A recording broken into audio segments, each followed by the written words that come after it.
മാവേലി ഒരു കോമാളിയല്ല, ടെററായിരുന്നു. ടെറർ.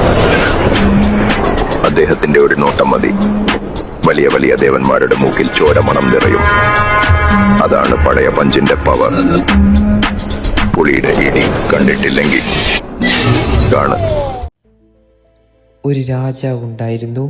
അദ്ദേഹത്തിൻ്റെ രാജ്യത്ത് വിശപ്പില്ലായിരുന്നു, അനീതിയില്ലായിരുന്നു, കള്ളവും ചതിയുമില്ലായിരുന്നു. പണക്കാരനും പാവപ്പെട്ടവരും തമ്മിൽ വലിയ വ്യത്യാസമില്ലായിരുന്നു. എല്ലാവർക്കും ഒരുപോലെ നീതി, എല്ലാവർക്കും ഒരുപോലെ ബഹുമാനം. ആ രാജാവിൻ്റെ പേര് മഹാബലി, നമ്മുടെ സ്വന്തം മാവേലി. ഇന്നും ഓരോ ഓണക്കാലം എത്തുമ്പോഴും കേരളത്തിലെ വീടുകളിൽ പൂക്കൾ വിരിയുന്നു, സദ്യ ഒരുക്കുന്നു, പുതുവസ്ത്രങ്ങൾ ധരിക്കുന്നു, സന്തോഷം നിറയുന്നു. കാരണം ഒരു രാജാവ് വീണ്ടും തൻ്റെ ജനങ്ങളെ കാണാൻ എത്തുന്ന ദിവസമാണ് മലയാളികൾ വിശ്വസിക്കുന്നു. പക്ഷേ ഒരു ചോദ്യം ഇന്നും ബാക്കി നിൽക്കുന്നു. സ്വർഗം പോലും ഭയപ്പെട്ട അത്ര ശക്തനായ മഹാബലിക്ക് എന്താണ് സംഭവിച്ചത്? ഒരു ചെറിയ ബ്രാഹ്മണ ബാലൻ്റെ രൂപത്തിൽ വന്ന വാമനൻ എങ്ങനെ 3 അടി ഭൂമി ചോദിച്ചു? ഒരു മഹാരാജാവിൻ്റെ ജീവിതം മാറ്റിമറിച്ചു.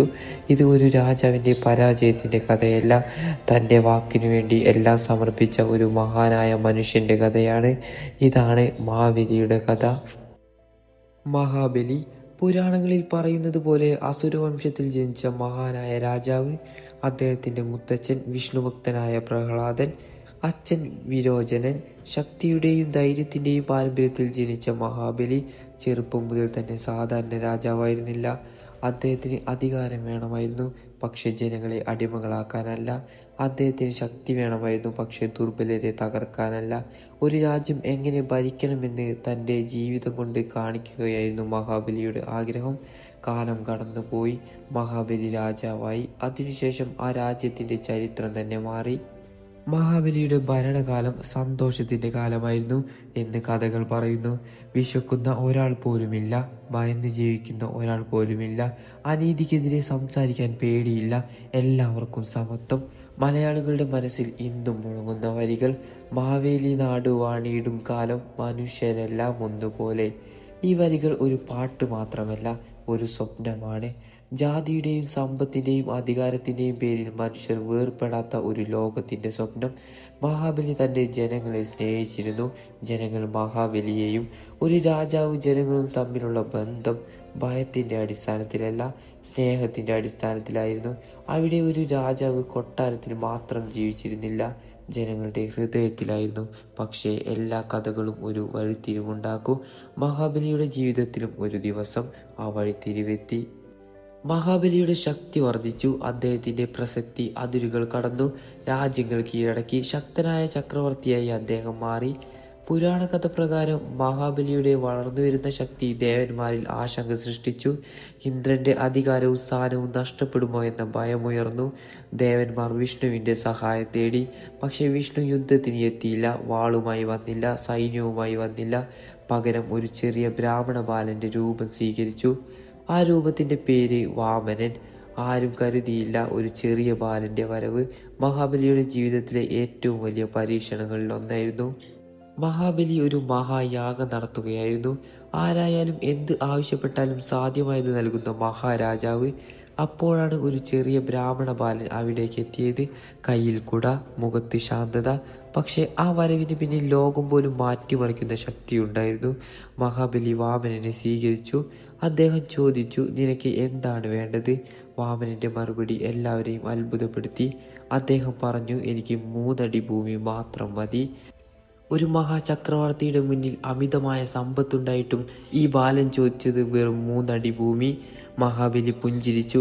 ഇത് നൽകാൻ എനിക്ക് എന്താണ് പ്രയാസം? അദ്ദേഹം വാക്ക് നൽകി. പക്ഷേ അവിടെയുണ്ടായിരുന്ന ഗുരു ശങ്കരാചാര്യർ ഒരു മുന്നറിയിപ്പ് നൽകി. രാജാവേ, ഇത് സാധാരണ ബാലനല്ല. പക്ഷെ മഹാബലി തൻ്റെ വാക്കിൽ നിന്ന് പിന്നോട്ട് പോവുകയില്ല. കാരണം അദ്ദേഹത്തിന് ഒരു കാര്യം അറിയാമായിരുന്നു. ഒരു രാജാവിൻ്റെ ഏറ്റവും വലിയ സമ്പത്ത് സ്വർണമല്ല, അദ്ദേഹം നൽകിയ വാക്കാണ്. വാക്ക് ലഭിച്ചതോടെ വാമനൻ മാറാൻ തുടങ്ങി. ചെറിയ ശരീരം വളർന്നു വളർന്നു വളർന്ന് ആകാശം വരെ എത്തി. പുരാണ കഥയിൽ പറയുന്നത് പോലെ വാമനൻ തൻ്റെ യഥാർത്ഥ രൂപമായ വിഷ്ണുവിൻ്റെ വിശ്വരൂപം സ്വീകരിച്ചു. ഒരു ചുവടിൽ ഒരു ഭൂമി മുഴുവൻ അളന്നു, രണ്ടാമത്തെ ചുവടിൽ ആകാശം സ്വർഗ്ഗലോകവും അളന്നു. ഇനി മൂന്നാമത്തെ ചുവടിൽ സ്ഥലം എവിടെ? മഹാബലിയുടെ മുന്നിൽ എല്ലാം നഷ്ടപ്പെട്ടതുപോലെ തോന്നി.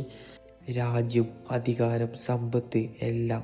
എന്നാൽ മഹാബലി തകർന്നില്ല, ഓടിപ്പോയില്ല, തൻ്റെ വാക്ക് പിൻവലിച്ചില്ല. അദ്ദേഹം തല കുനിച്ചു വിഷ്ണുവിനോട് പറഞ്ഞു, എൻ്റെ തലയിൽ വയ്ക്കൂ മൂന്നാമത്തെ ചുവട്. അത് ഒരു രാജാവ് തല കുനിഞ്ഞ നിമിഷങ്ങളായിരുന്നില്ല, ഒരു മനുഷ്യൻ തൻ്റെ വാക്കിനു വേണ്ടി ലോകത്തിനു മുന്നിൽ ഉയർന്നു നിന്ന നിമിഷങ്ങളായിരുന്നു. മഹാബലിക്ക് തൻ്റെ രാജ്യം നഷ്ടപ്പെട്ടു, പക്ഷെ അദ്ദേഹം തൻ്റെ മഹത്വം നഷ്ടപ്പെടുത്തിയില്ല. സിംഹാസനം പോയി, പക്ഷെ ബഹുമാനം പോയില്ല. അധികാരം പോയി, പക്ഷെ ജനങ്ങളുടെ സ്നേഹം പോയില്ല. പുരാണ കഥകൾ പറയുന്നത് പോലെ മഹാബലിയുടെ ഭക്തിയിലും സത്യസന്ധതയിലും സന്തോഷിച്ച വിഷ്ണു അദ്ദേഹത്തിന് ഒരു വരം നൽകി. വർഷത്തിൽ ഒരിക്കൽ തൻ്റെ ജനങ്ങളെ കാണാൻ വരാം. ആ ദിവസമാണ് മലയാളികളുടെ ഹൃദയത്തിൽ ഓണമായി മാറിയത്. അതുകൊണ്ടാണ് ഓരോ വർഷവും നമ്മൾ വീടുകൾ വൃത്തിയാക്കുന്നത്, പൂക്കൾ ഒരുക്കുന്നത്, സദ്യ വിളമ്പുന്നത്, സന്തോഷത്തോടെ ആഘോഷിക്കുന്നത് ഒരു രാജാവിനെ സ്വീകരിക്കാൻ. മാവേലി ഒരു പുരാണ കഥാപാത്രം മാത്രമാണോ, അല്ലെങ്കിൽ നമ്മൾ ഇന്നും തേടിക്കൊണ്ടിരിക്കുന്ന ഒരു നല്ല ലോകത്തിൻ്റെ പ്രതീകമാണോ? മനുഷ്യരെല്ലാവരും ഒന്നുപോലെ. ഈ വാക്കുകൾ ഇന്നും നമ്മളെ ചിന്തിപ്പിക്കുന്നു. സമത്വം, സ്നേഹം, സത്യം, നീതിയുള്ള ഒരു സമൂഹം, ഇതെല്ലാം മഹാബലിയുടെ കഥയിലൂടെ നമ്മൾ ഓർക്കുന്നു. ഇന്ന് ലോകം വളരെയധികം മുന്നേറി, സാങ്കേതിക വിദ്യകൾ വളർന്നു, നഗരങ്ങൾ വളർന്നു. പക്ഷേ മഹാബലിയുടെ രാജ്യത്തെ പോലെ എല്ലാവരും സന്തോഷത്തോടെ ജീവിക്കുന്ന ഒരു സമൂഹം നമ്മൾ സൃഷ്ടിച്ചിട്ടുണ്ടോ? ഒരു പക്ഷേ ഓണം നമ്മളോട് ചോദിക്കുന്ന ഏറ്റവും വലിയ ചോദ്യം അതായിരിക്കും. ഒരു രാജാവ് ഉണ്ടായിരുന്നു, അദ്ദേഹത്തിന് വലിയ സൈന്യമുണ്ടായിരുന്നു, അപരിമിതമായ സമ്പത്തുണ്ടായിരുന്നു, ലോകം ഭയപ്പെട്ട ശക്തി ഉണ്ടായിരുന്നു. പക്ഷേ ഇന്നും നമ്മൾ അദ്ദേഹത്തെ ഓർക്കുന്നത് അദ്ദേഹത്തിൻ്റെ ശക്തി കൊണ്ടല്ല, അദ്ദേഹം കീഴടക്കിയ രാജ്യങ്ങൾ കൊണ്ടല്ല, അദ്ദേഹത്തിന് സമ്പത്ത് കൊണ്ടുമല്ല. ഒരു വാക്ക് പാലിക്കാൻ എല്ലാം നഷ്ടപ്പെടുത്താൻ തയ്യാറായ മനസ്സുകൊണ്ടാണ്. മഹാബലി രാജ്യം നഷ്ടപ്പെടുത്തി, സിംഹാസനം നഷ്ടപ്പെടുത്തി, പക്ഷെ അദ്ദേഹം ഒരിക്കലും ജനങ്ങളുടെ ഹൃദയത്തിലെ സ്ഥാനം നഷ്ടപ്പെടുത്തിയില്ല. അതുകൊണ്ടാണ് നൂറ്റാണ്ടുകൾ കഴിഞ്ഞിട്ടും ഓരോ ഓണക്കാലത്തും കേരളം ഒരു രാജാവിനെ കാത്തിരിക്കുന്നത്. മാവേലിയെ ഓരോ പൂക്കളത്തിലും, ഓരോ ഓണസദ്യയിലും, ഓരോ കുഞ്ഞിൻ്റെ ചിരിയിലും, ഓരോ മലയാളിയുടെ ആഘോഷത്തിലും മാവേലി ഇന്നും ജീവിക്കുന്നു.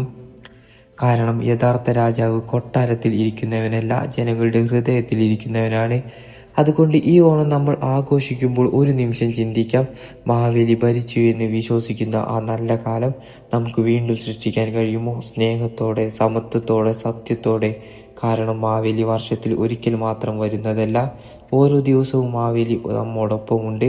മാവേലി നാടു വാണിടും കാലം മനുഷ്യരെല്ലാം ഒന്നുപോലെ. ഇതാണ് ഒരു രാജാവിൻ്റെ കഥയല്ല, ഒരു നല്ല ലോകത്തിൻ്റെ സ്വപ്നമാണ്.